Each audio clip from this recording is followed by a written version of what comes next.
تمام تعریفیں اس اللہ رب العالمین کے لیے زیبا ہے جو تمام ہی کائنات کا تنے تنا خالق و مالک ہے۔ درود و سلام اس مقدس ہستی پر جسے اللہ نے اپنے دین کو تمام زمین پر جاری ساری اور نافذ کرنے کے لیے مبعوث فرمایا، جنہیں ہم آپ اور تمام کائنات پیارے آقا حضرت محمد صلی اللہ علیہ وآلہ وسلم کے نام سے جانتی ہے۔ اسٹیج پر تشریف فرما صدر صاحب، قابل احترام صدر معلم صاحبان، انتہائی مشفق اساتذہ اکرام اور میرے عزیز ساتھیوں، السلام علیکم۔ آج 15 اگست یعنی یوم آزادی ہے۔ اس جشن کی ابتدا آج سے 75 سال پہلے 1947 سے ہوئی۔ انگنت لوگوں اور رہنماؤں کی عظیم ترین قربانیوں کے نتیجے میں یہ ملک شکنجہ نصارہ سے آزاد ہوا۔ آزادی کے چند پرستاروں کا ذکر کر کے دیگر مجاہدین آزادی کو فراموش کر دینا درست نہیں۔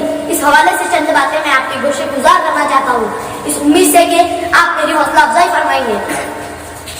محترم سامعین و سامعات، آزادی کو اس وقت تک سمجھنا مشکل ہے جب تک ہم غلامی کو نہ جان لیں، اور غلامی یہ ہے کہ انسان کو انسان کا غلام بنایا جائے اور اس پر ایسا نظام مسلط کر دیا جائے جو انسان کی فطرت کے متضاد ہو، پھر یہ غیر فطری نظام باطل کسی انفرادی ڈکٹیٹر نما انسان کا ہو یا کسی اجتماعیت کا جمہوری انداز میں کشمیر سے لے کر سری لنکا کے ساحل تک، افغانستان کی سرحدوں سے لے کر میانمار کی سرحدوں تک، اس ملک کو جس نے اکھنڈ بھارت بنایا، آج انہیں سے حقوق وطنی کے سرٹیفکیٹ مانگے جا رہے ہیں۔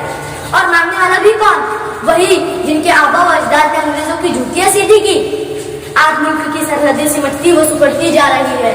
کہیں یہ ملک اسی دور میں نہ چلا جائے جو مسلمانوں کی آمد سے پہلے چھوٹی چھوٹی ریاستوں میں تقسیم تھا۔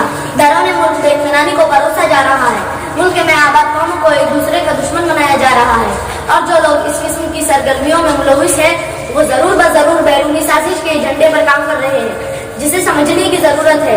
وقت اس بات کی اجازت نہیں دیتا کہ تمام باتیں تفصیل سے بیان کی جائیں۔ ضرورت اس بات کی ہے کہ ماضی کی اس تاریخ کو ہم ضرور پڑھیں جو آج بھی اتہاس کے ماتھے پر ثبت ہے۔ اسی تاریخ کو پھر سے دہرانے کی ضرورت ہے۔ یہی اس ملک کو بچانے کا واحد راستہ ہے، یہی اس ملک سے محبت کو ثابت کرنے کا تقاضا ہے۔ ورنہ یاد رکھو کہ نہ سمجھو گے تو مٹ جاؤ گے اے ہندوستان والو، نہ سمجھو گے تو مٹ جاؤ گے اے ہندوستان والو، تمہاری داستان تک نہ ہوں گی داستانوں میں۔ شکریہ، خدا حافظ۔